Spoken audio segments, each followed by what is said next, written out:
Hi everyone, I'm Tatiana Osborne and I'm a fourth year PhD candidate at UC San Diego. I'm in the Scripps Institution of Oceanography department studying hydrometeorology. So it's kind of a combination of hydrology and meteorology. I study extreme Western weather and water events within the Center for Western Weather and Water Extremes. And so something I wanted to start out with was just a quick look at the 2017 extreme events that we saw and the related impacts. And there's an updated version, or there will be an updated version for more recent years, but it gives you a general idea of some of the problems we have highlighted with floods, with more than 41 million affected by floods in South Asia. This is on a global scale, so you can kind of see the global impact here. The destructive wildfires, heavy rains, and deadly landslides as a result in Sierra Leone and other regions, and as well as drought. So there's problems with either kind of side of the spectrum. And so I specifically am interested in atmospheric river events, and I'm sure many of you have heard about them before, but if you imagine a river in the sky, that's essentially what they are. Instead of carrying liquid water, they're carrying water vapor. And so this is a global view of essentially water vapor in the atmosphere at lower levels. So this is the lower troposphere where we typically see where we always see these atmospheric rivers. And so atmospheric rivers impact actually over 40% of the world's coastlines.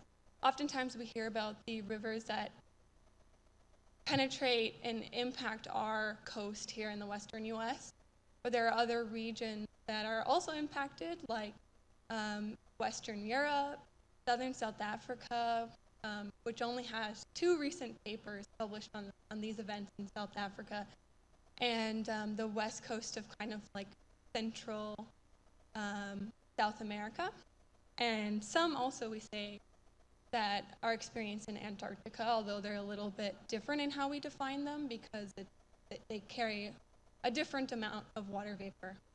But overall, they can contribute to up to 75% of extreme wind and precipitation events. So when all of this moisture is forming over typically more tropical ocean region due to the interaction of the atmosphere and ocean through unique processes, then the moisture actually ends up kind of evaporating out and being formed into these narrow bands. And so you can imagine the river then traveling essentially over the ocean, hitting land. Once you get a bunch of moisture, it's a big moisture plume hitting land, that's when we really see most of the impact as humans on land. And the mountains that we have, for instance, in the western US are coast ranges, and then further inland, the Sierra Nevada. We experience an enhancement of precipitation due to having those mountains. So the topography of the mountains kind of force this moisture upwards where it's able to form these rain and snow events. And so at high elevations, a lot of times we get snow, and elsewhere, or sometimes also at high elevations, we get rain, which can contribute to things like flooding, landslides. But if we don't get atmospheric rivers, we can get into a drought situation. So here's a satellite view of an atmospheric river. You can kind of see penetrating the western US. And oftentimes these atmospheric rivers are associated with a low pressure system, in this case, kind of off the coast of Alaska. And that's what's essentially kind of pulling in the moisture. And so again, kind of touching on some of the impacts of atmospheric rivers more worldwide, they have both benefit and hazard. So although atmospheric rivers end up providing us with up to 50% of our water resources here in the West. They can also be disastrous when we get too much rain in one place or too suddenly. We're not able to really manage that in a way that allows us to use it. And so it ends up running off and causing flooding, which then can lead to mudslides, landslides.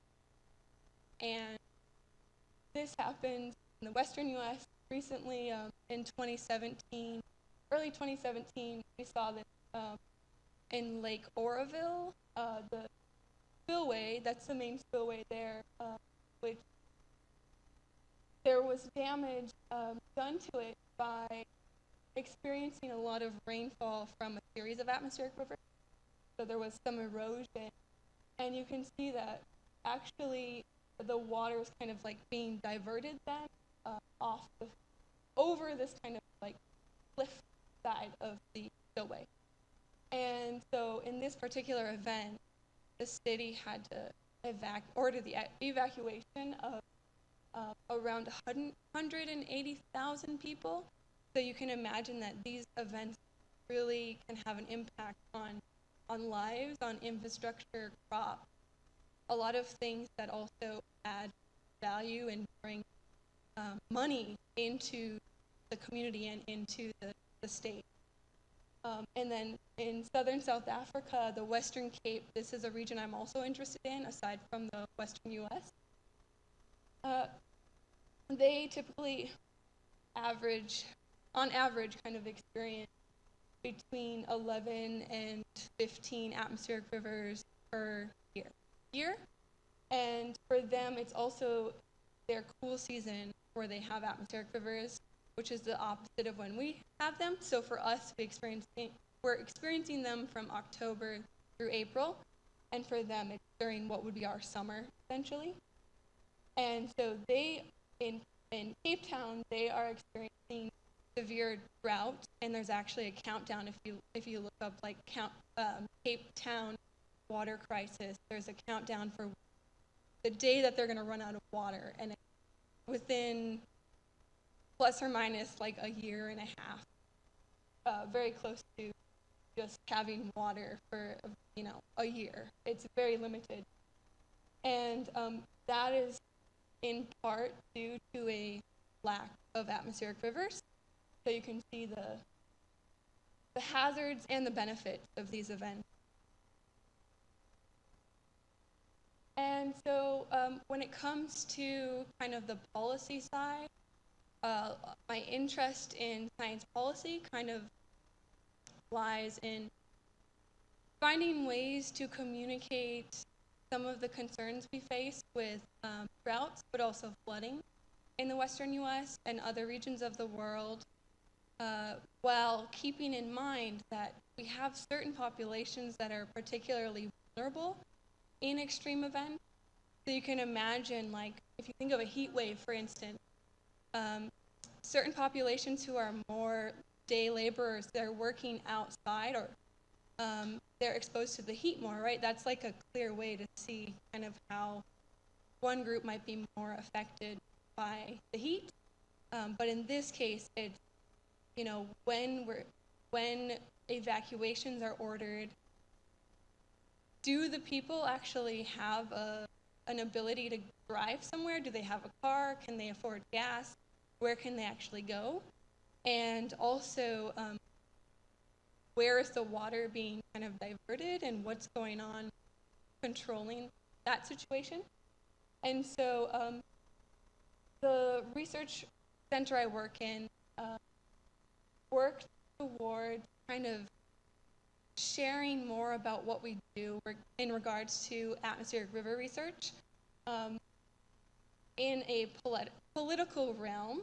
And one of the results was that the term, even atmospheric rivers, has become more widely used in both media and some of the environmental policy realm, but also in the recent National Climate Assessment, it was mentioned about the frequency and severity of landfalling atmospheric rivers to increasing, and that's due to the increasing evaporation that we're expecting to see in a changing climate. So this is kind of like a direct impact or a way that science could be applied to help inform policy decisions by simply having atmospheric rivers now in this document that is made to help inform policy. And so they had a certain set number of storms already defined, and this ended up being the new fourth type of extreme storm. And so I was a part of the March for Science. So these are the signs that I created just to get people to think and make it a little fun. But I just have some considerations for current and future generations. And again, going back to, we will experience benefit from having some of these extremes if we can be able to manage that water that we really need. But we also will experience hazards, and we need to think about how to protect people and communities and crops and things that help our community, while also addressing the fact that certain communities will need more attention, and just the impact on different parts of our community when it comes to food, infrastructure, ecosystem, and then the fact that the science that we do can end up helping inform policy, and I think we can all play a role, a little piece in doing so. So some of the work that I've done during my PhD is kind of following my interest in science, policy, and communication as well. And one of the events that I've been really involved in is I've been serving as a Scripps delegate for the United Nations Conference of the Parties. It's also kind of commonly known as the Convention on Climate Change. And in 2017, it was held in Germany, and 2018, in last December, it was in Poland. And so I had a chance there to submit a proposal to give a press conference, and it gave me a great platform, as well as some of my science colleagues, to speak about atmospheric rivers and at the same time kind of draw into climate change along with that. Also, I have been a Voices for Science advocate. So this is a American Geophysical Union program that's established to help train scientists how to advocate for science or how to share their research with broader communities. And that has been a really valuable thing for me to participate in. Otherwise, I guess I want to stress the point that I think we can all do something to help kind of bridge the gap between science and policy and help turn some of our science efforts into things that end up informing policy in an effective way, and stressing that policy should be responsible and effective. So that's all I have.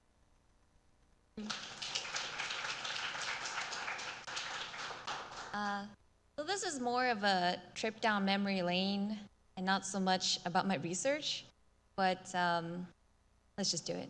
So this was around 2013. I graduated. I was at UCLA, and I got my bachelor's degree in atmospheric science, and I studied operational meteorology, meaning that I forecasted weather.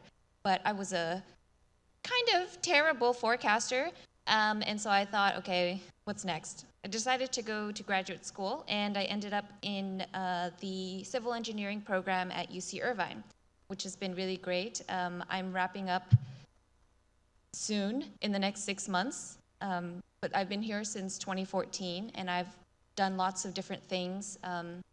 While I was at UCLA, I established a student group and a nonprofit called Climatepedia, and once I started being a student at UC Irvine, I started a new student chapter, which I hope you're familiar with. They've been very active over the last several years. So along the way, I've been involved in things like the Climate Action Training Program, hosted by Professor Allison, and the Carbon Neutrality Initiative, if you've heard of that, the Solar Decathlon, and other things. So my research is mostly focused on urban drought management, as Kendra said. I work mostly on issues at the Orange County level. So I'm looking at water conservation programs, what can we learn from the participation patterns, and how can we use that to sort of reform policy, make it more cost efficient, and sort of nail down what are the really nitty-gritty things that contribute to people participating in water conservation programs other than, just the fear of drought. And I'm not going to go into detail about that here, but one of the cool results from my research shows that Google search trends for the term turf rebate program is almost a perfect match for the amount of participation at the Irvine level. So it's like maybe 100 searches of turf rebate program on Google, and then maybe a few days later, it's like a very similar proportion of people applying to participate. And that's pretty cool considering that the Google search rate data that we use is at the California level. It's not even at the Irvine level.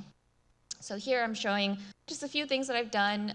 My lab group in the middle, an awkward picture with the IRWD people, some public speaking events and teaching events with the picture. Is this a pointer? Okay, it's not. I guess this is over. I don't know how to get this back. All right, folks. What do I do now? I pressed the only button that is not. I thought it was a pointer.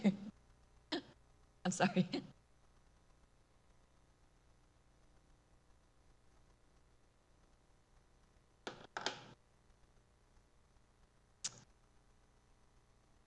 How about that rain, huh?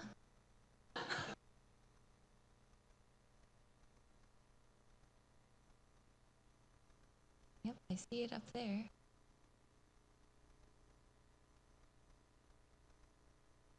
Okay, I'm not going to click that button anymore.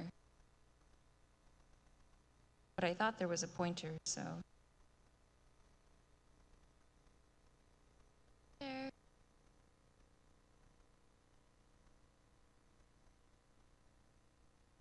Anyway, if you kind of like close your eyes and imagine that picture, the middle top one was me giving a presentation to 200 fifth graders at the Ocean Institute. And they gave me like 1 day notice. And they said, can you talk to these fifth graders about stormwater? So I just threw like pictures of the beach and stuff, and they went nuts. They loved it. So, okay, here we go. Yeah. Nope. The last one, please.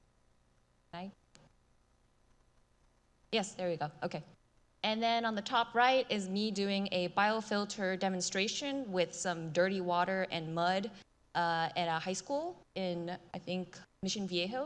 And so I basically poured dirty water through a makeshift filter.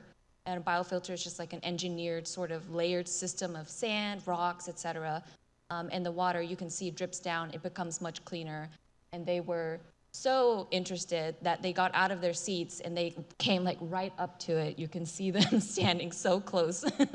And bottom middle is my lab group, and then bottom right is me with some of the Climatepedia students. So one of the things that I did around 2015, 2016 was I helped UC Irvine with their climate action plan update. And that was through the Carbon Neutrality Initiative, which is sort of like at the time, it was like a really new, fresh, innovative way for the University of California to kind of declare and organize their carbon neutrality goals.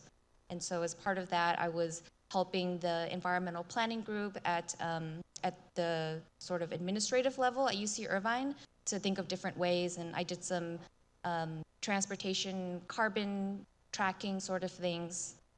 And then as I moved on the next year, I was in the climate action training program. And that was really great because I got to go to Washington, D.C. and do my first visits with Congress members. But it was a kind of abrupt way to do it because we had 12 meetings with climate change denying Republicans. And we were there to talk about a carbon fee and dividend plan. And Professor Allison knows all about that because he sponsored us to go there. And here's us with Dana Rohrabacher, one of the most climate change denying representatives. We had an hour-long meeting with him. He left to go vote twice and told us not to leave, so we wouldn't know what to say after 15 minutes, but we were there. But that was great. We did a lot of meetings. On the top right is me and Gianna from Climatepedia. We went to a conference, the AAAS conference. It's, I think, American Association for Sustainability in Higher Education. And we talked about some of the Climatepedia related things there that we're doing with academia. Here is a fellowship that I did early in 2018 at the National Academies. If you don't know, the National Academies is a nonpartisan, non-governmental organization. It was actually chartered by Abraham Lincoln. So it's an organization that's been around for over 100 years, and it's very well respected in the scientific community. And they have a science policy fellowship every year for graduate students or early career or even late career scientists to go there and help. And so I was working on the board on atmospheric sciences and climate. I helped them review a review of the draft 4th National Climate Assessment. And then I also helped with a climate communications initiative that they were starting. And while I was in DC, I thought, why not do something else?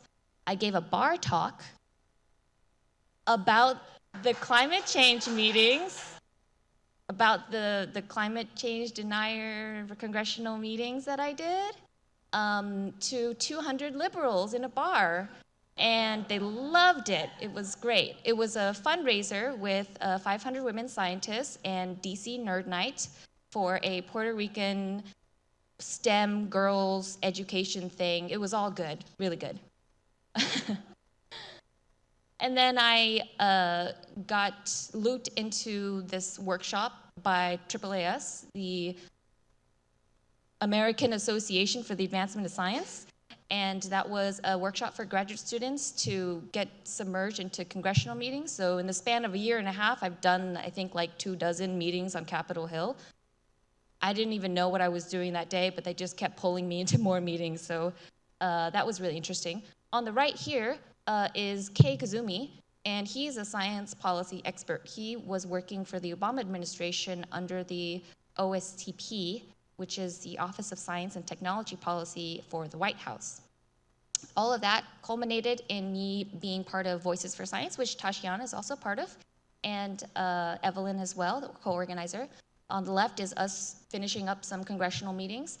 And then on the right, I'm having cupcakes at AGU with some of my co-conveners. We had a session at the American Geophysical Union conference in December that was called Bridging Gaps Between Science and Science Policy.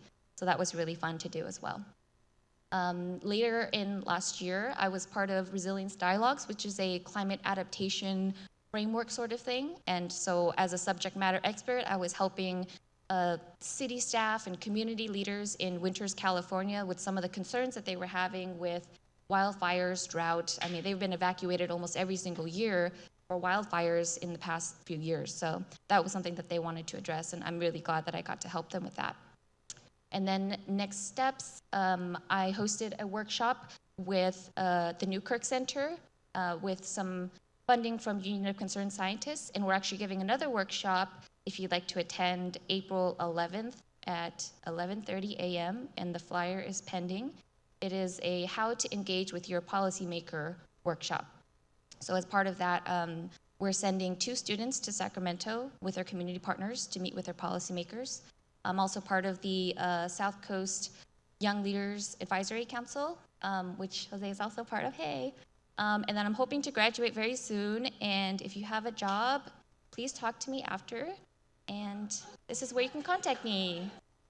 Thank you. Perfect. Hey, thank you, everybody. My name is David Gonzalez. I'm a PhD candidate in Atmospheric and Oceanic Sciences at UCLA. And my research focuses on the health effects of air pollution.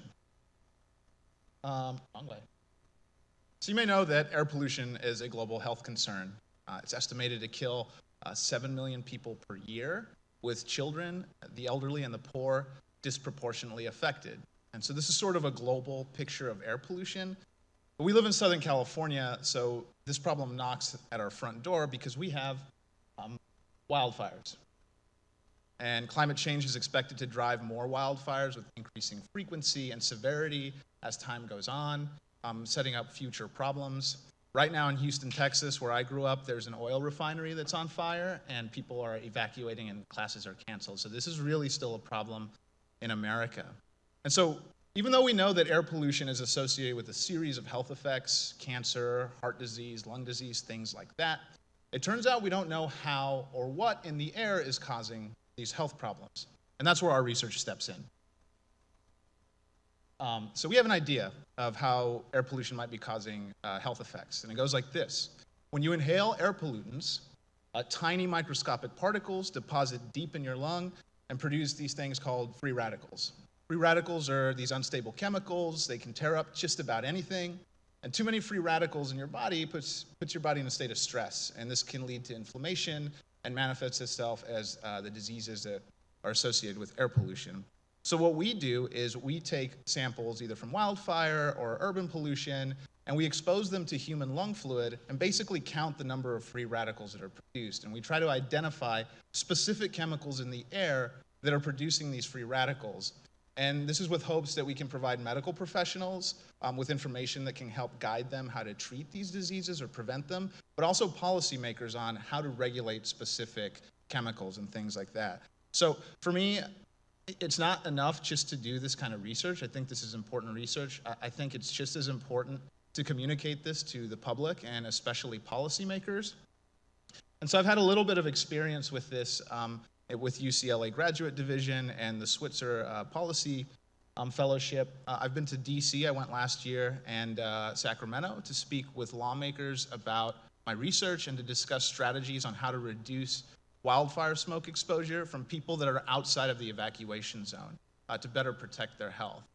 So this has been a great experience. In UCLA, at Sacramento with UCLA, I also advocated for increased funding for graduate students because it's really the graduate students that mentor a lot of the undergrads and do the footwork for all this research and groundbreaking stuff that comes from our most prestigious universities.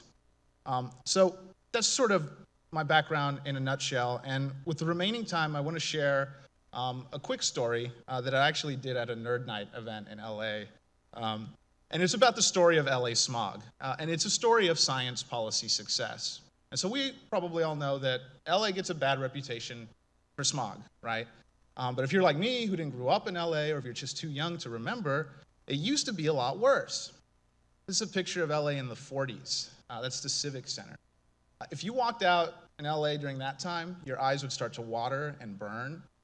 If you took a breath, it felt like somebody was scratching your lungs. I mean, it was really bad stuff, and you couldn't ignore it. It's not something you could just dismiss as fake news. And so people were really concerned about this, and people put a lot of pressure on their local and state politicians to do something. And these are some images of protests from back in the 40s. And it was sort of a mystery what was causing smog in LA, what was causing the air pollution. Because up to this point, scientifically, we only understood air pollution as coming from coal. There were no coal plants in LA. So what was causing the smog? Well, some people had suspected that it was cars. There was a huge car culture in LA, still is. But vehicle exhaust was clear, smog was brown. How could there be a connection? And that remained a mystery until a scientist out of Caltech, Professor Ari Haagen-Smit, known as the father of air pollution control, took on this problem. And Professor Haagen-Smit developed a clever experiment that's still used today in atmospheric chemistry labs. It's called the smog chamber. Okay.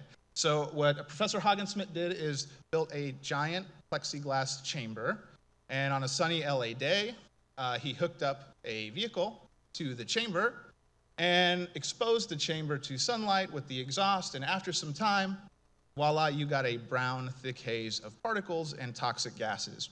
And so this was the first direct evidence that vehicle emissions actually contribute to smog.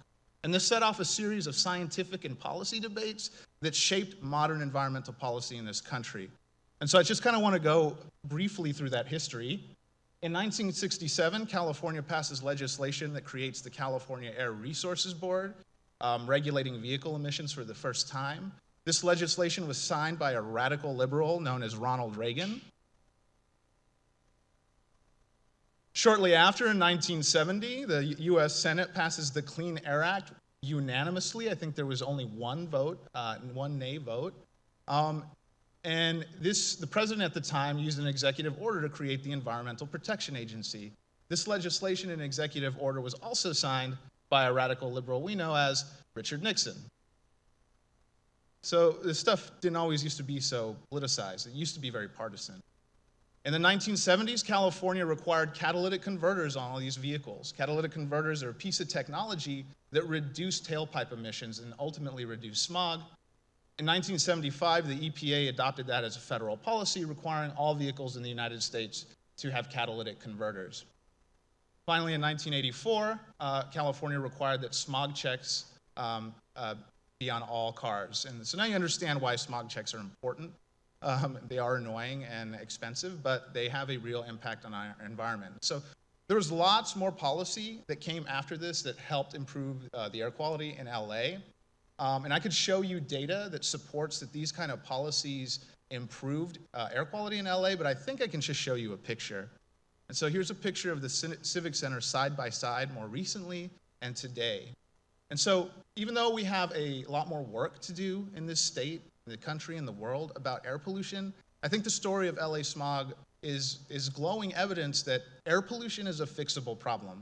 And it was something that was done in a lifetime, and it was something that was done without wrecking the economy. So I think by knowing this history and telling these stories with other environmental issues such as climate change, we can convince people that this is a fixable problem, we can mitigate this, and we can do it while the economy flourishes. Thank you very much. The first question is about who gets affected by climate change and how can we as individuals help? And feel free to jump in whenever. It should be pretty informal. Hello? Okay. I would say that climate change affects everyone. It just affects different people to varying degrees. So if you can afford to buy your way out of it, the problems that it creates, then maybe it's not a big deal for you, but for most people, it's already an issue and will continue to be one. And as far as what individuals can do, I mean, they can reduce their personal carbon footprint, but they can also support policies that eventually would spark a more, I guess, regional or even federal or international sort of collaboration to reduce our collective emissions. Yeah, and I think also thinking about this, kind of on a global level, having been at these UN meetings and seeing how there are indigenous peoples of islands who are becoming displaced, and like what is to be done about that in a way that is helpful and respectful, and with keeping in mind that land will be likely gone.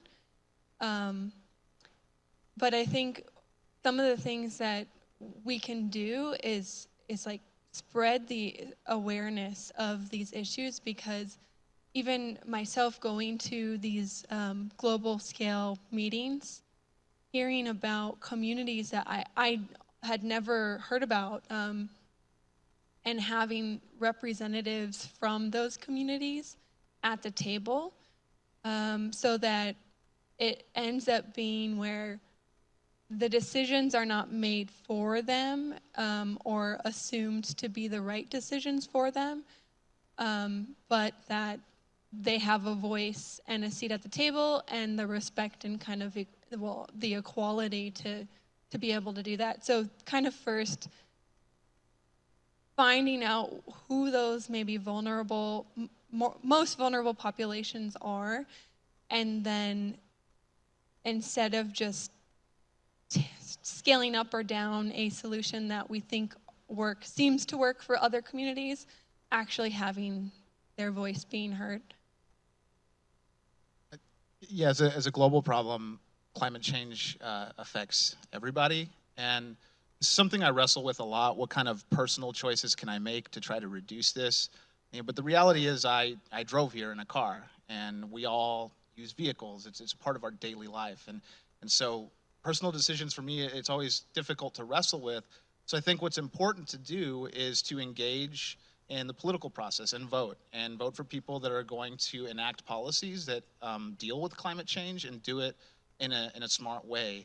And as scientists, I think not only do we have a responsibility to do this research and communicate it, but we really need to start inspiring people, younger people, people our age, to take notice and take aware of this stuff and either get involved in research themselves or get involved in policy matters in some way. So aside from research, we really need to just start inspiring people on a larger level so that change happens. And I do think that the United States is one of the countries that can be an example and a leader in this.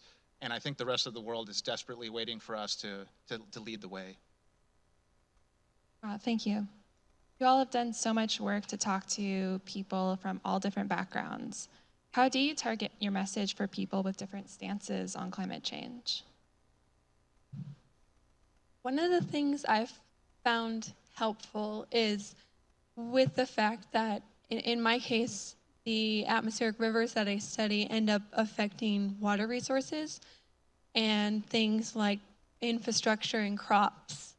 And I've found this to be interesting. I'll even be on a plane. I think it's really important to talk about these things like on planes, trains, Uber rides, because those are the voters, like those are the constituents, and the people who will end up electing the person who will decide all of these things for us.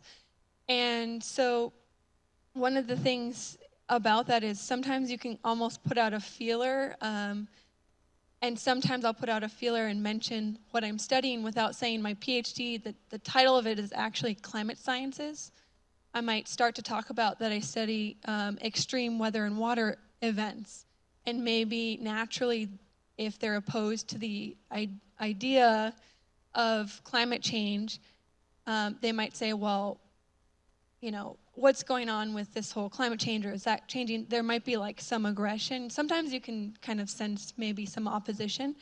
And so then I'll think of it in the approach of, well, we're seeing changes in water availability and the quality of that water, and also in being able to know how to protect lives and property, especially sometimes steering it towards some of the impacts that involve money, unfortunately, can appeal to certain people in a more clear way versus versus focusing it on communities that they might not connect with.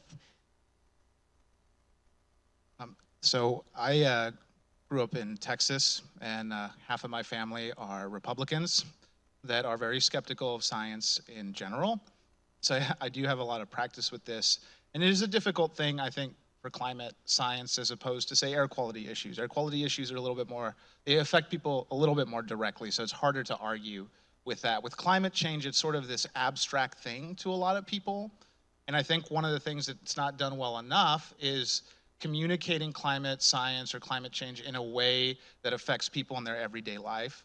I know in my family and with a lot of the conservative friends that I have, they will listen to you if you can show them that what you're talking about impacts their family. Does it affect their loved ones? Does it affect their grandparents, their kids? If you can make that case and make it clear, they'll listen to you. And I think that's an angle that we should take a little bit more when it comes to climate science. How is it going to impact our families? One of the things that we had to consider when we were having meetings about this carbon legislation on Capitol Hill is, okay, we obviously know that the person we're meeting with is not going to enjoy or agree with, we need to reduce our carbon emissions because of climate change. But we found other ways to sort of frame the same thing that we both wanted. So let's say that there's a solution related to electrifying the transportation system. People can get on board with that if they know that public transit's going to improve if we can reduce the air pollution, we can reduce the childhood asthma rates for our local communities, if we can develop local water sources so that we can reduce our independence on outside sources of water. I mean, that's a great thing for the local community, but I just don't mention the fact that it also reduces carbon emissions quite a lot as well. So it's sort of like, you know, there are benefits for everyone, but the ones that you choose to focus on are what's important for them and not necessarily the ones that are more important to you. It seems like we all kind of are overlapping in this too, and thinking that it's more so about what might be we're all motivated by different things.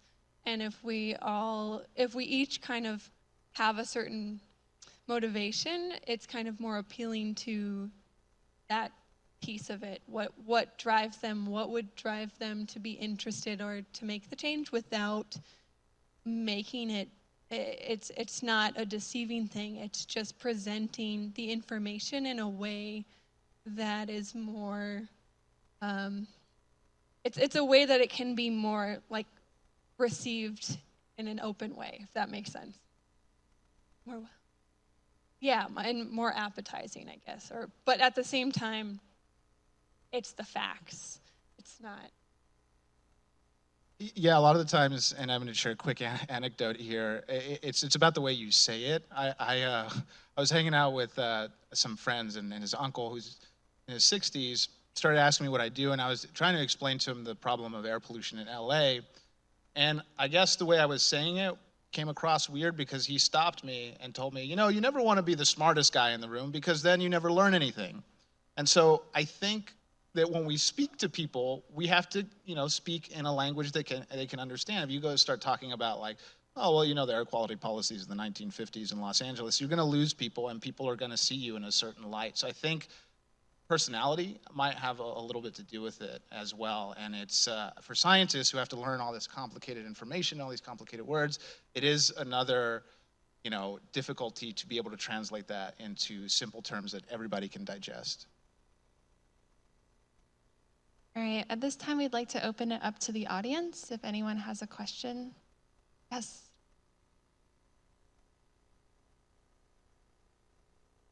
Research. There's the beach ball. Your research is specifically going to like Capitol Hill and trying to lobby politicians and things of that nature. But obviously, bigger problems like climate change can't be solved just by U.S. action unilaterally. So multilateral action with multiple countries is necessary. So my question to the panelists is, how important do you think it is to get policy research or science policy research in specific integrated with international frameworks that regulate things like climate change and environmental policy? I think it's a huge, it's very important to do that. And there are examples of global policies on environmental issues that have worked and worked really well. And that issue that I'm thinking of is the ozone hole and chlorofluorocarbon issue, which actually a lot of that research happened here at UC Irvine. And so that's an example of where all nations had to come together and pass this ban on chlorofluorocarbons and really work together to get that done, and it worked. So I absolutely think that it requires, you know, international cooperation, and it helps if all nations are on board. Unfortunately, that's not the case right now for climate change. Yeah, so with the UN meetings and seeing almost 200 countries trying to come together on the Paris Agreement and seeing all of the kind of issues and struggles and concerns that come up, but also realizing that at the same time it makes sense that there would be so many struggles when we are all so many nations with maybe different ways of life, different ways of doing things within our own nation, and then trying to come to this agreement. It's a really difficult thing to do, and it's disappointing to see when you're kind of understanding the science behind what's happening and how we have this timeline and we have to do things now. But knowing that there are certain countries or certain even groups within countries that will not budge on these topics, I think it's important, but I also think it's important to do this type of policy on a global scale, but I also think this kind of like bottom-up approach is really important, where on kind of like a local grassroots scale, there can be change made, but I think it has to be both, kind of the top-down and bottom-up. It's challenging. I felt really disappointed about, being at the conferences and seeing how you just see the priorities of each country. It's almost like the delegates could walk in with a stamp on their forehead, like, we like oil. Or we don't value our vulnerable populations as much. It's so clear in how they do what they do and what they're for and what they're against, that it's disappointing, but it's also part of what happens when so many countries come together. I wish it could be better. Ditto. Great. I think I saw another question before. Perfect. Got a beach ball coming your way. I'm wondering if you can talk a little bit more about the spreading of awareness in terms of some of these nations that are developing, that are bearing beyond the disproportionate amount of the impacts of climate change, who have done nothing to contribute to it. Is there a movement to try to share technology? Because it's more than just awareness, because I think they're really aware that the water's right up at their doorstep, and what they need is solutions, because these are not rich nations that have the means for the research that developed nations like the US have. And I wonder, I think the kind of help they need is less awareness and more actual technology, more solution. So that's sort of a global level. And on a local level, just even knowing what's happening in Orange County with Del Mar, with sea level rise, and they're completely rejecting things like managed retreat, those kinds of solutions. What's your thought on that? I guess I hope I didn't say that in a confusing way when I meant awareness, more so for the people who can do something to help, not for those communities necessarily, unless it can be helpful, but presenting the challenges that these communities are facing, to other nations that maybe can do something.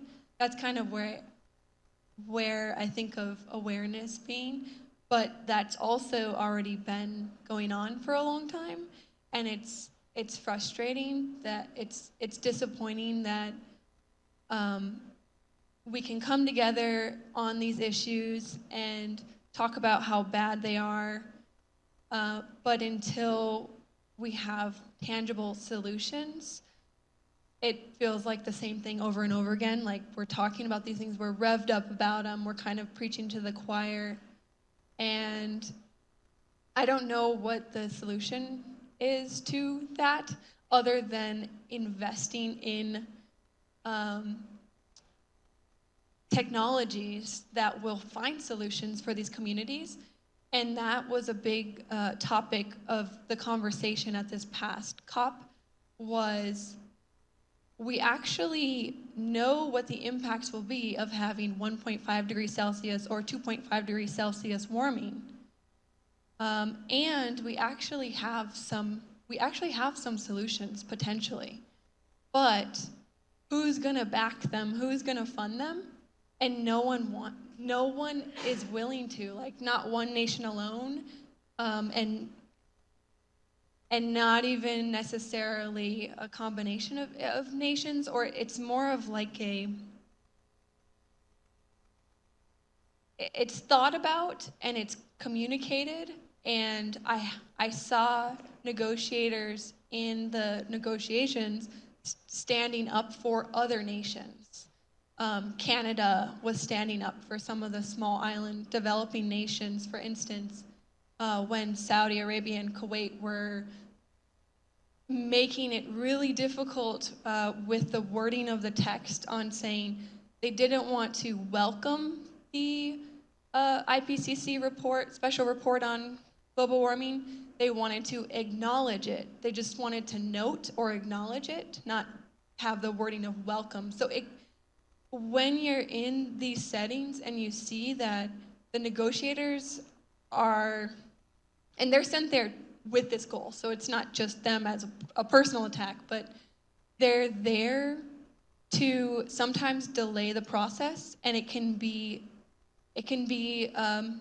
such a problem, or such like a detail where it's just like one word, and that changes the outcome of what other nations will think about it. Oh, if Saudi Arabia and Kuwait or Russia or the US, they say, we're just noting the report, but we don't welcome the findings, that's a problem. And it's really unfortunate to see that we get stuck on those things when there are solutions, and in some cases, there are a lot of people and teams working on technologies that could be implemented if there was enough support, like financially. That's one of the big problems. And it seems like no one really has a solution to that. It was discussed a lot.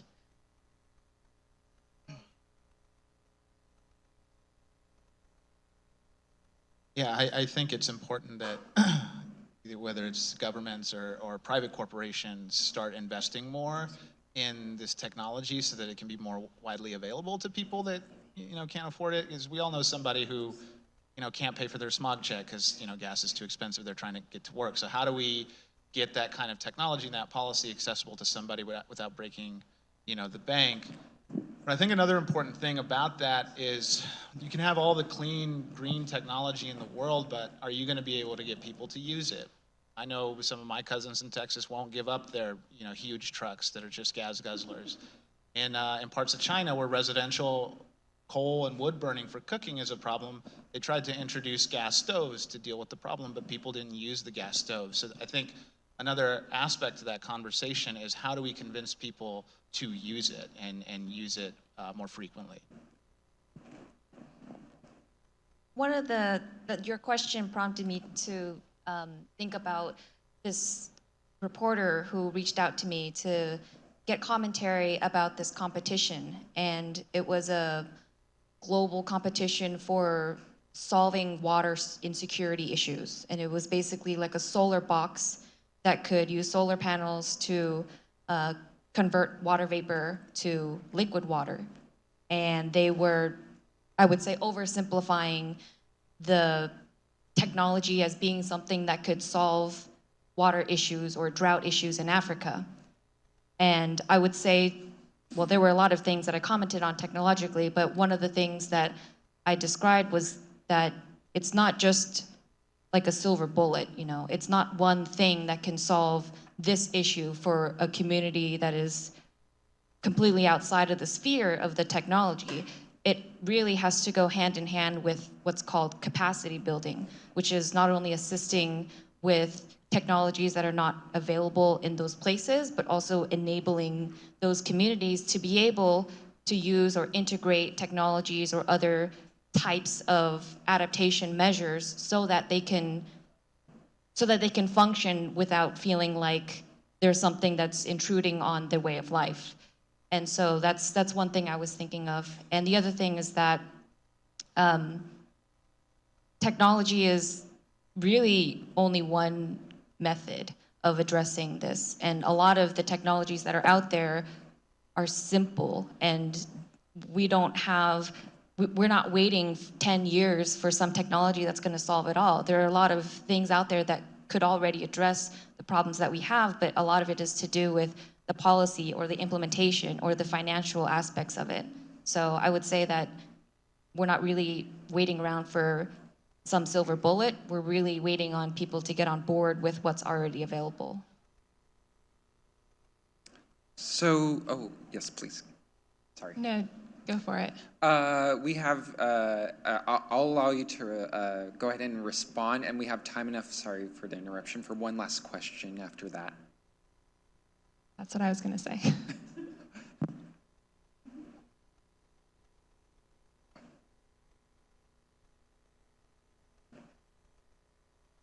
So kind of what was talked about earlier about like other countries and multilateral action, the London School of Economics writes that, quote, much of the growth in emissions in developing countries results from the provision of basic human needs for growing populations. So what they're trying to argue is that a lot of the emissions in these developing countries is coming from the fact that they're producing basic needs for these people. So my question to the panelists is, one, how true do you think this is in today's policies and today's climate change perspective? And two, if it is true, what the article is arguing, how do we go about solving that issue?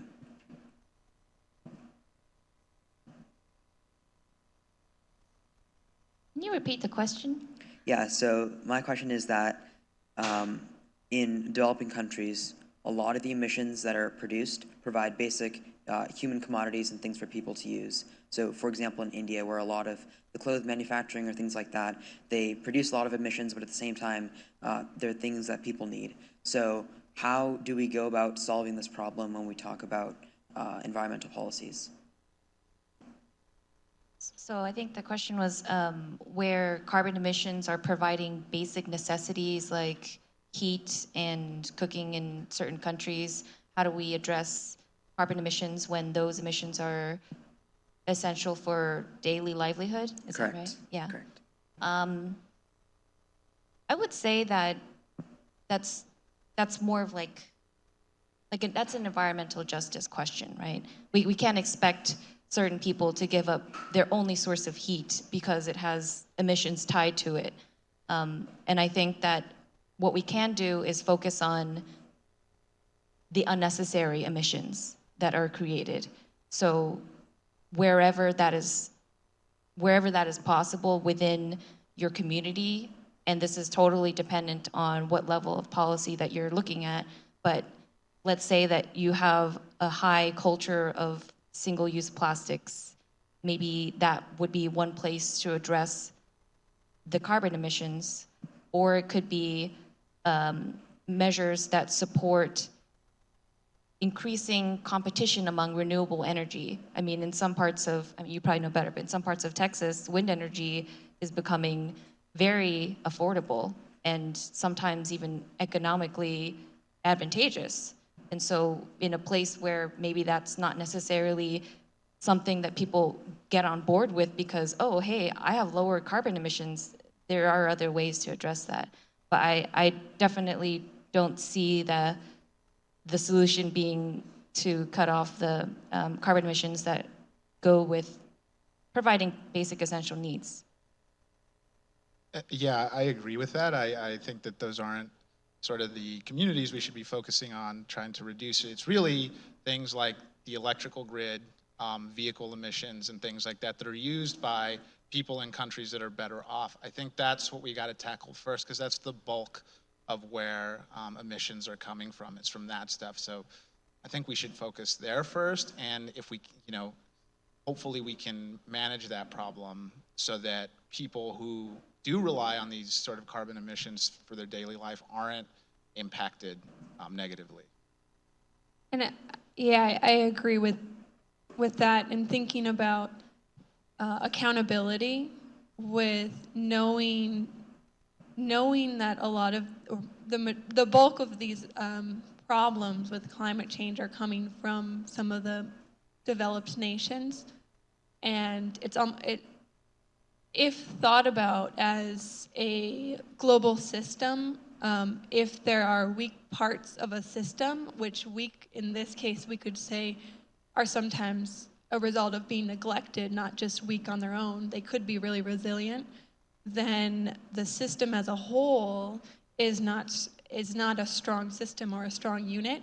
If we could try to frame things in that mindset, I think that would be a great way to start trying to tackle some of these problems and know that as a whole, we're not healthy. There are people suffering.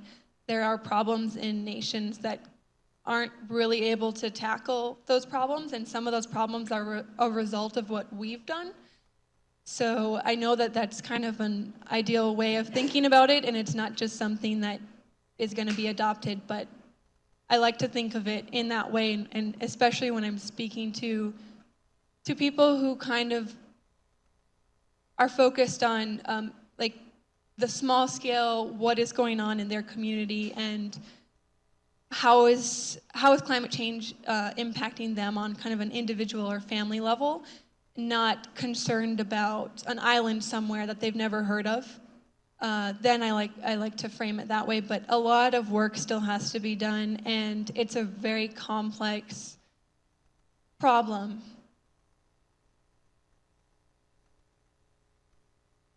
All right, thank you so much. Let's share.